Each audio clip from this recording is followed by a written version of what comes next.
Ato ng sayro ng dugang pang mga balita sa Mindanao. Makabanato si Cyril Chavez live sa Cagayan de Oro City. Cyril. Salamat Sara. Pipila ka mga transport cooperative sa Region 10 nagkatapok aron ipadayag ang ilang kadismaya sa DOTR tungod sa atras abante matud pa nga implementasyon sa PUJ Modernization Program. Ang detalye sa report ni James Paulo Yap. Sa kung moingon karon si DOTR na suspend ang modernization tungod kay nahadlok sila nga mag-strike ang minority. What if kung kami ang majority mo strike?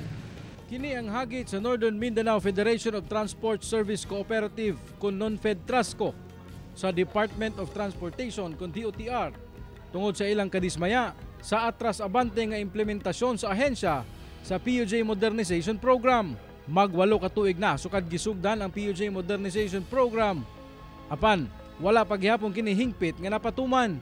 We need the full backing of the government to ensure that our investment and efforts are not wasted due to unnecessary delays and repeated concessions to those who refuse to comply. Nagpadayag sab sa ilang kabalaka ang nagkalain-laing transport cooperatives tungod anaa gihapon ang mga traditional jeepney nga gadagan sa kadalanan. Programa ni sa gobyerno nga atong gituman, kita ra po hinoy gilisod-lisod. Mao lagi na imbis kay natay pa ko nga unit para makainkanta, nahimo na nung liability or utang ang sakyanan nga dili ta makabayad. Gibatiko sab nila ang daw pag-akomodar sa DOTR sa grupong Manibela kinsa babag sa modernization program.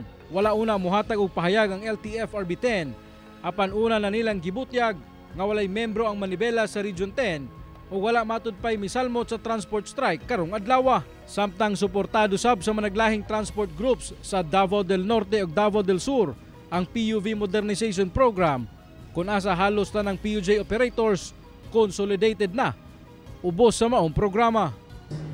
As a transport cooperative, we remain decided advancing the government goal and modern with structure safe, accessible public transport system that benefits entire the driving public. Labi na gayud sa turismo kay safety ang pagsakay sa mga pasahero, unya maayo ang panginabuhi sa ato ang mga drivers ug uban pang mga empleyado sa ato ang modernized bus.